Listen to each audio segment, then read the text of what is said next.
Então, novamente, bom dia a todos. Hoje é 11 de fevereiro de 2021, disciplina de treinamento físico. Nós estamos iniciando os conteúdos de princípios do treinamento físico. E hoje nós vamos começar com a etapa aí dos seminários, que vai ser apresentado pelo Jonas. Eu vou liberar aqui o compartilhamento. Tá? O Jonas vai ter em torno de 10 a 20 minutos. Se sintam à vontade para perguntar, não é uma apresentação fechada. Tá? Então, também, se for durante, tudo bem. Se virem que ele está muito empolgado, pode ser depois também. Mas, se possível, façam alguma pergunta, tá? Para a gente ter uma interação, mesmo que seja depois da apresentação. Tá? Mas preparem, pensem em alguma coisa também para aumentar o nível de criticidade do que vocês recebem também nessa intenção. Tá bom? Então, Jonas, já liberei para ti o compartilhamento. Tudo comigo. Boa apresentação. Valeu. Online.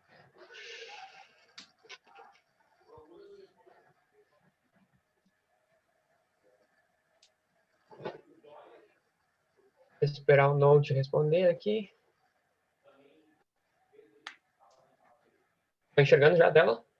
Sim. Vamos lá então, pessoal. Bom dia, primeiramente, meu nome é Jonas e eu irei apresentar para vocês 2 princípios do treinamento físico. O primeiro deles é a individualidade biológica e, posteriormente, a segunda parte da aula vai ser a reversibilidade. Começando pela individualidade biológica, segundo Tubini, então, define-se esse fenômeno da individualidade biológica. Ela explica a variabilidade entre os elementos da mesma espécie, o que faz com que não existam pessoas iguais, ou seja, cada indivíduo é diferente e não existem pessoas iguais. Esse princípio está baseado em 2 propostas. Então, uma delas é o genótipo, que explica através da carga genética, e o fenótipo, que seria a expressão dessa carga genética. Então, por exemplo, a carga genética, o indivíduo tem um maior percentual de fibras musculares. Entanto, isso não quer dizer que ele vai ser um grande corredor ou um grande atleta de força. Isso vai depender muito do fenótipo, ou seja, da estimulação. Ele tem uma predisposição, mas vai depender muito da relação com o meio ambiente, que é essa interação do fenótipo. Ou seja, tem o dom da natureza, que é essa carga genética que o indivíduo recebe antes de nascer, e o dom do treinamento. Tudo que tu tem, tu pode ser treinado, e mesmo que o indivíduo não tenha essa carga genética, com a estimulação do meio ambiente, ele pode desenvolver certas habilidades e se tornar um grande desempenho em determinada tarefa ou treinamento. Então, o estímulo, quando ele é recebido uma pessoa, cada indivíduo ele pode reagir de diferentes formas. Então, a gente percebe que o treinamento ele necessita ser individualizado, uma vez que cada indivíduo ele tem necessidades básicas e necessidades específicas. Não vai ser um treinamento vai copiar lá de um grande corredor e vai desenvolver aquele treinamento que ele vai ser bom para ti. Cada indivíduo tem a sua carga genética e ele vai precisar de diferentes estímulos para alcançar um certo desempenho. Isso tem bastante relação, então, com a responsividade, que como o indivíduo reage a esses estímulos, e também a aderência, né? Que o indivíduo precisa estar motivado para realizar determinada tarefa. Então, para uma maneira de se acessar essas individualidades, por meio de uma anamnese médica, então o médico ele é capaz de acessar mais essas questões de hereditariedade, talvez doenças crônicas que a gente não consegue detectar. E quando o aluno chega para nós, então, esse check-up, a gente pode fazer diferentes análises, de avaliações funcionais, testes físicos, para prescrever da melhor forma um treinamento individualizado para potencializar esse indivíduo. Indo para a segunda parte, então, sobre a reversibilidade, Barbante define que qualquer decorrentes do treinamento físico, elas possuem um caráter transitório. Ou seja, tudo que a gente ganha com o treinamento, a gente vai perder uma hora. Mas essas perdas, elas acontecem em diferentes tempos. Elas podem ser perdas mais rápidas ou perdas que demoram mais tempo para ocorrerem. Do mesmo jeito que os ganhos com o treinamento, a gente demora, algumas características a gente desenvolve rápido, enquanto outras demoram muitos meses, anos para serem desenvolvidas. Então, relacionando com outros conceitos que a gente vai ver, a reversibilidade tem relação com a continuidade, uma vez que se houver a gente para de receber estímulos, todas as adaptações provenientes do treinamento, elas podem reverter, ou seja, tem um decréscimo voltando até os níveis basais.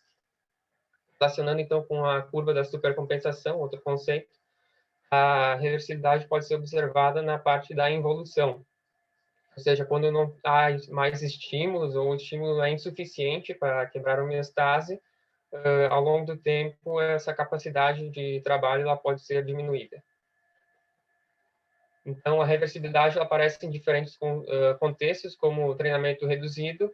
Essa é uma prática sistematizada, ou seja, faz parte da periodização, diminui-se o volume e, por consequência, pode ter uma queda de rendimento, mas existem outras formas também de reversibilidade, que é o destreinamento e a interrupção do treinamento, que seriam práticas não sistematizadas, né? Ocorrem porque o indivíduo para de treinar ou tem um período de férias, entre outras questões. Então, as causas dessa reversibilidade pode ser a lesão, período de férias, o overreaching funcional, que é uma parte periodizada, uma parte planejada, que o indivíduo vai ter uma queda do rendimento, mas depois uma posterior supercompensação, ou quando a gente perde o controle por meio do overtraining. Então, esse destreinamento pode ser dividido em 2 períodos. As perdas de curto prazo, que são de 3 a 4 semanas.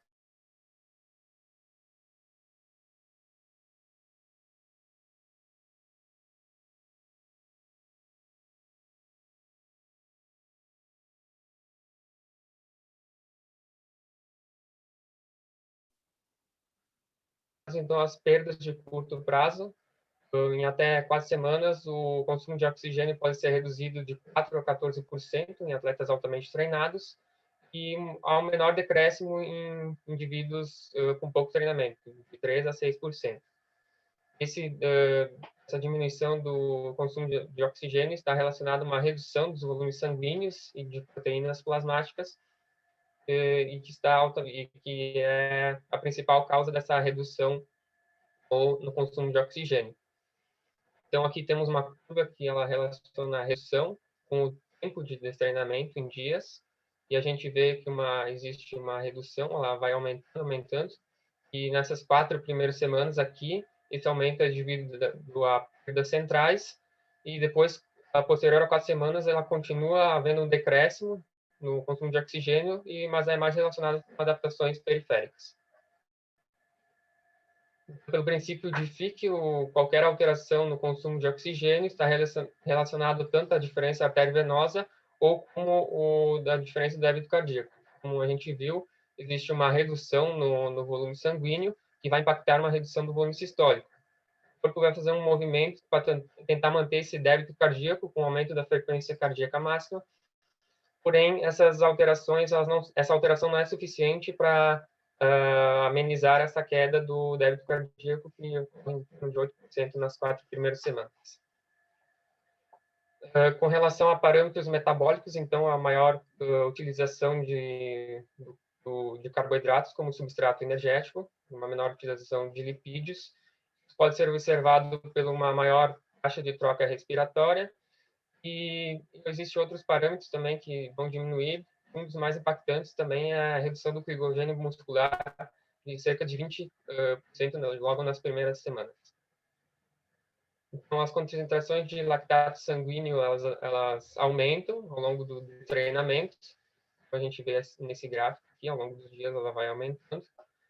Aqui num gráfico de teste de esteira, aqui na linha azul é o indivíduo treinado, a gente pode ver que em intensidades mais baixas, ele tem uma maior concentração de lactato no treinamento, então na parte vermelha do treinamento.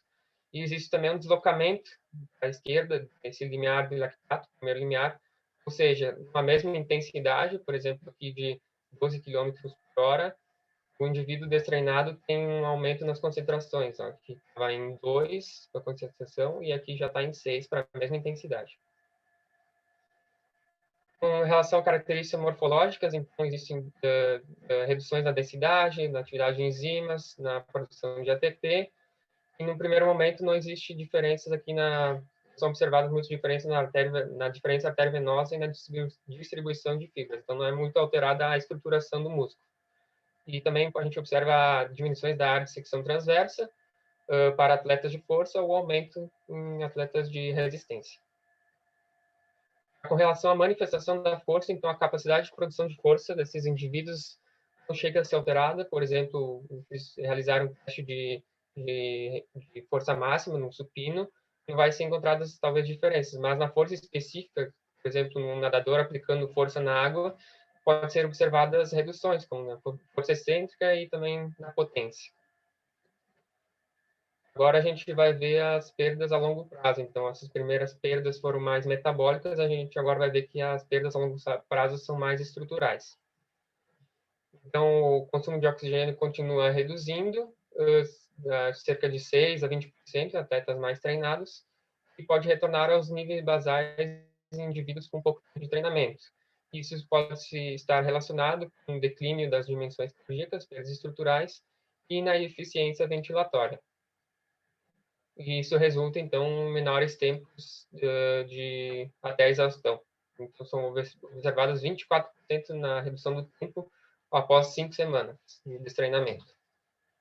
Então, esse balanço energético aqui também, maior utilização de carboidratos, ele se mantém, e a redução da utilização de gorduras, e o glicogênio muscular tende a retornar aos níveis basais. Em relação às características morfológicas, então, temos uma grande redução na atividade de enzimas oxidativas, de 25% a 40%, após no período de 4 a 12 semanas, e também uma diferença a diferença arteriovenosa máxima, ela é reduzida, e isso impacta diretamente no consumo máximo de oxigênio, a principal causa da redução no período de longo prazo. Aqui já com relação às características estruturais, aqui a gente vê perdas estruturais do músculo. Em atletas de endurance, então, a gente pode observar uma redução das fibras do tipo 1 e uma conversão de fibras do tipo 2A para fibras do 2X. Em atletas de força, a gente observa um aumento no número de fibras oxidativas e um declínio geral das áreas de secções transversas. A manifestação da força, então, é uma redução da capacidade de produção de força, e isso se deve a uma redução da atividade eletromiográfica, como a área de secção transversa, e também de perda de massa muscular. Diante desse quadro, o que a gente pode fazer para evitar essa tragédia iminente? Então, primeiramente, a gente tem que pensar em quanto tempo esse indivíduo vai ficar em treinamento, vai reduzir a sua carga, e pensando que as primeiras perdas são perdas e adaptações centrais, a gente precisa adotar estratégias. Uma delas é o cross-training, que seria a troca de modalidades, um modelo de treinamento alternativo, ou seja, ciclistas que usam bastante a resistência aeróbica, eles trocam por outros esportes com características semelhantes, assim como os corredores podem praticar ciclismo. E isso é uma estratégia para evitar ou amenizar os efeitos do treinamento. Outra estratégia é o running, que é a corrida em piscina profunda. Ela se provou capaz de manter os níveis de consumo de oxigênio, custo de corrida e resistência aeróbica em corredores, após o período de transitório aí que eles praticaram essa prática do water running, em 4 semanas. Outra alternativa também pode ser a pedalada unilateral. Ela se provou capaz de manter o volume sistólico e o consumo de oxigênio em futebolistas após a reconstrução do ligamento cruzado anterior. E, por outro lado, no grupo controle que não realizou uma atividade aeróbica, houve declínios nesses parâmetros centrais. Então, é importante a gente manter treinar essas características para ter adaptações centrais, mas a gente não pode esquecer das adaptações periféricas. Então, sempre buscar trabalhar os mesmos músculos, os grupos musculares da atividade que tu pratica, do esporte que tu está treinando, né? Se tu não fizer esse treinamento mais periférico, utilizar os mesmos grupos musculares, pode haver uma redução dos estoques de glicogênio, também uma maior utilização de carboidratos ao invés de lipídios, e isso pode impactar na resistência aeróbica, diminuir, apesar de haver uma manutenção do consumo de oxigênio. Então, é importante sempre trabalhar os mesmos grupos musculares.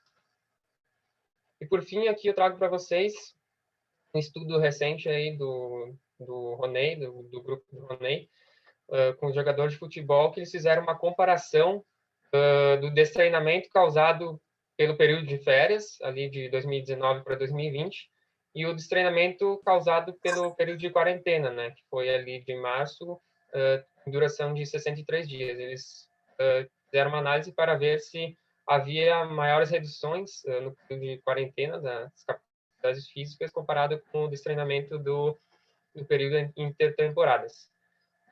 A estratégia utilizada para evitar esse tipo de treinamento, então, foram exercícios utilizando o peso corporal como resistência, né? Aqui tem alguns exemplos do que eles realizaram, uma parte aeróbica que também foi utilizada.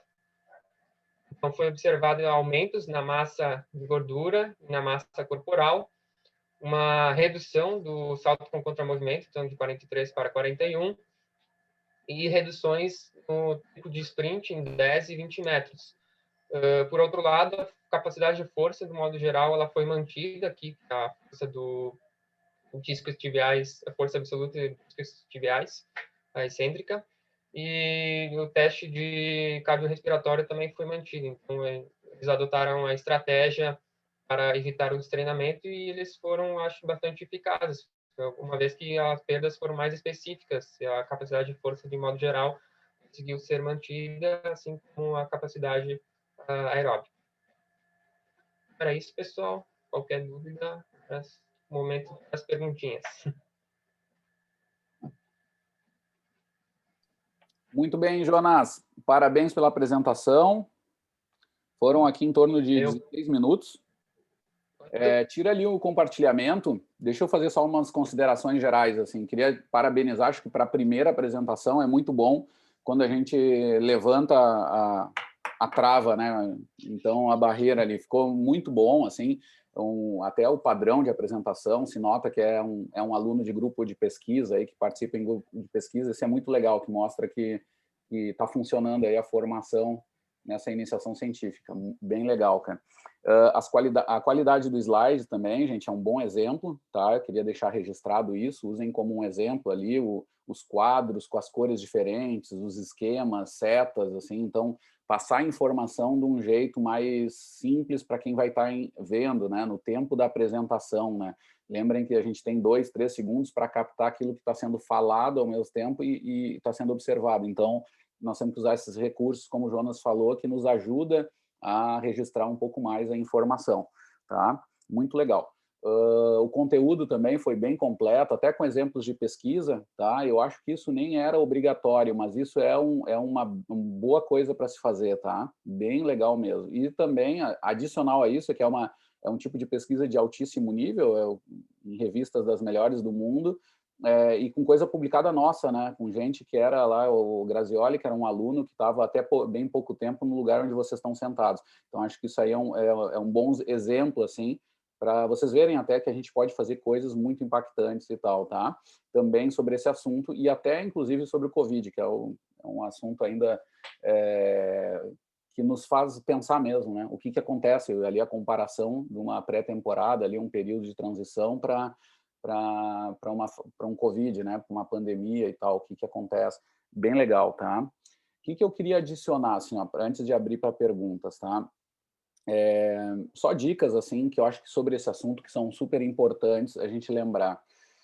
Primeiro é que a questão da individualidade biológica, ela também pode ser pensada de 2 aspectos, assim. Isso já foi falado até pelo Jonas, mas é bom a gente sintetizar para vocês gravarem, assim.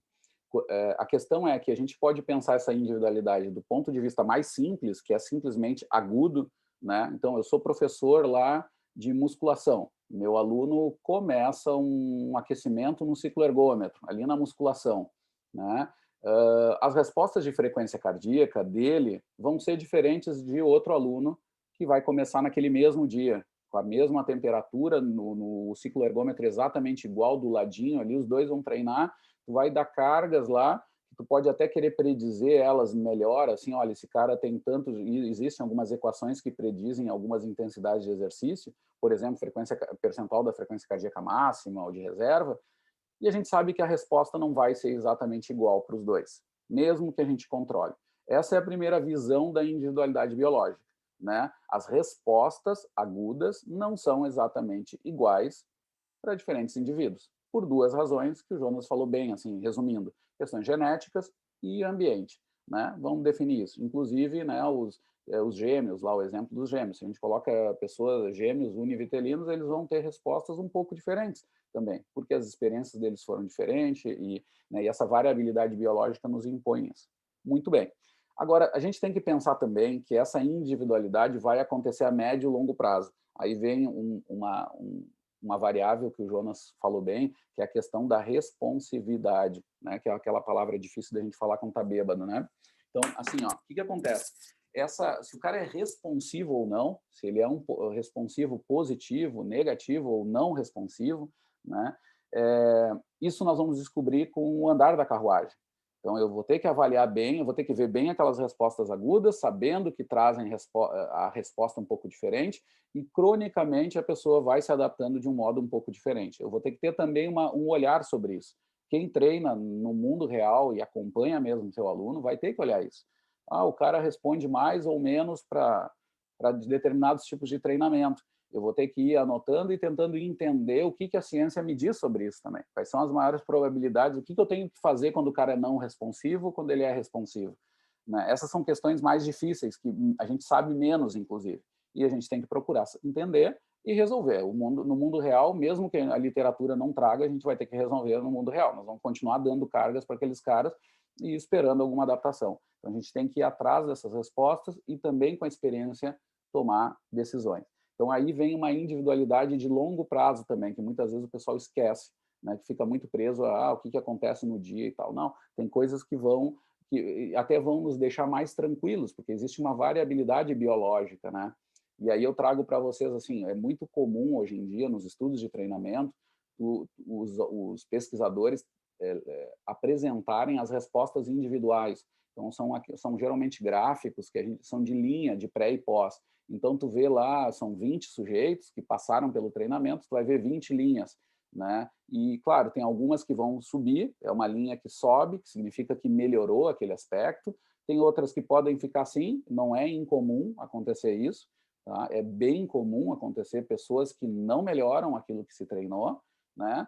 Mas o que a gente espera realmente é que, na maioria, melhore. E é isso que a estatística geralmente nos diz. A gente acaba dizendo que é significativo, porque a cada 100 pessoas a gente sabe que no máximo 5 pessoas não vai acontecer aquela melhora. E tá bom, a gente vai dizer que para 95 melhorou, então o treinamento funciona.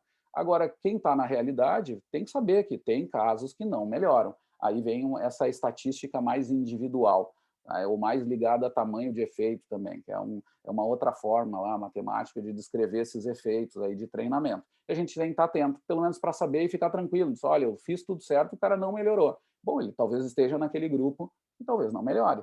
Né? E aí vem a questão, o que eu faço com eles? Porque aí vem a outra, e isso a ciência também não responde de cara. Primeiro ela diz que melhorou, e tá, já fica assim. Tá, mas com os não responsivos, especialmente em treinamentos de resistência, endurance e força, já existem material sobre isso, os caras já estão se dando atenção sobre isso. E tem até grupos de pesquisa, que eu gosto de ressaltar o grupo do Cruel mesmo, é um que já faz isso há anos, que já prevê essas situações. Então, coloca sujeitos a treinar e já verifica muitas vezes, não todos os estudos, mas em alguns, eles já verificam, olha, aqueles que são mais responsivos, aconteceu isso, e nós vamos fazer aquilo, né? Nós vamos manter a carga porque está respondendo bem. No outro, que não é responsivo, às vezes se aumenta a carga, né? Se aumenta um pouco o volume e se resolve. Já tem estudos mostrando isso em resistência, especialmente, bem claro, assim, que caras que às vezes com treinos 2 vezes por semana, por exemplo, em sedentários, não melhora a resistência aeróbica, e aí nesses grupos que são não responsivos, eles adicionam um treino na semana.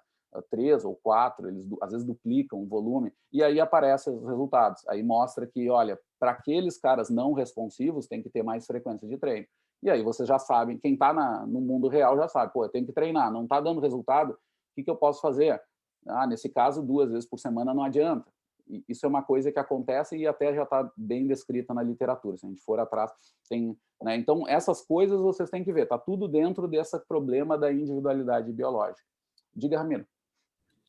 Tarta, eu li algumas coisas sobre as pessoas não melhorarem, mas até piorarem. Eles se encaixam nesse mesmo grupo ou é um outro caso? Sim, tem. Olha, tem uma coisa, teve uns estudos famosos, que eu não sei se é esse que tu falou, uma vez até eu fui tava o Ronei e o Álvaro e eu, né, num evento que era a reunião lá anual do Colégio Europeu de Ciência do Esporte, que é um dos maiores eventos do mundo, tá, sobre isso. E o que os caras fizeram? É um estudo de um cara famoso, acho que era do Claude Bouchard, tá, que é um dos caras mais fortes no mundo em epidemiologia, exercício físico, e fez assim, ó, ele botou um monte de gente para treinar e avaliou 5 aspectos centrais da adaptação respiratória, que era a resposta de pressão arterial, a parte aquela de... como é que é o nome? Bom, frequência cardíaca submáxima, colesterol. Avaliou 5 aspectos que são centrais ligados aos aspectos de resistência e verificou que, a longo prazo, naqueles milhares de pessoas que ele avaliou, tinha um certo grupo, que era 10 a 20%, se não me engano, era por aí, de pessoas desses grupos, que nem melhoravam e pioravam, que eram os negative responders, eram responsivos negativos, tá? Bom, foi visto isso. O que acontece, gente? Nesse estudo aí, depois ele foi muito criticado, porque tem muito estudo acontecendo em um espectro muito grande, que o controle do treino é muito baixo. Tem muito treino que os americanos fazem com muito dinheiro, que os caras são controlados, antigamente era só por telefone. Só faça exercício tal e a gente vai acompanhando, e aí tinham mais de 5.000 pessoas. Eram coortes ou estudos randomizados, inclusive, multicêntricos, tá? Pesadíssimos, assim, o nível de evidência é muito alto. Só que o problema é que eram pobremente controlados. Então, aí também, Ramiro, tem que cuidar um pouco isso. Eu não sei se era esse caso, né? Quando é muito bem controlado, esse nível de negative responders é muito baixo. O que apareceu, o que eu vi, pelo menos nessa sequência de estudos, foi exatamente esse estudo que primeiro avaliou bem, assim, pegou um grupo bem menor, eram 50 pessoas, 60, que para nós já é bastante, mas e aí avaliou bem, assim, viu o nível de aderência com cuidado, eles aplicavam o treino, eles tinham agora, hoje em dia tem os sensores para controlar o treino, antigamente não tinha. Então, hoje em dia, os caras, inclusive, têm coortes, têm estudos multicêntricos, os caras têm, no orçamento, eles têm mais de 50 esteiras, os caras têm caminhão para pesquisa, só para levar as esteiras nas casas, e avaliam numa quantidade enorme, e tem sensores que confirmam aquilo. Até pode ser mentira, daqui a pouco o cara bota o Actigraph no cachorrinho e bota para correr na esteira. Tem sempre chance de sacanagem, mas é muito menor, tá? O controle desses estudos mais atuais são muito menores, tá? Então o pessoal está tendo mais confirmação disso. Mas aí, nesse estudo, por exemplo, eles viram que não existiam negative responders, nesse estudo aí, tá? Mas tinha os não responsivos, não responders, que eles chamam, que já era algo que chamava atenção. Como assim um treino aeróbico? Era treino aeróbico típico, não, só que era 2 vezes por semana. Quando eles aumentaram a frequência, melhorou também. E aí já se resolveu isso. Tá? Eu conheço menos sobre força, tá, Ramiro? Então pode ser que aconteça mesmo, até adaptações negativas. Vai depender, por exemplo, no envelhecimento, a gente pode esperar isso, né? Com a doença degenerativa, a gente pode esperar isso.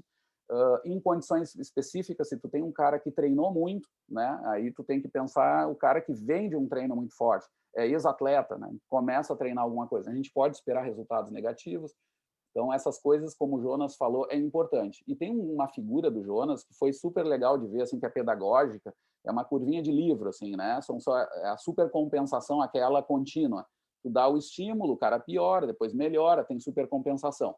Tem uma coisa interessante ali, que isso é uma regra geral.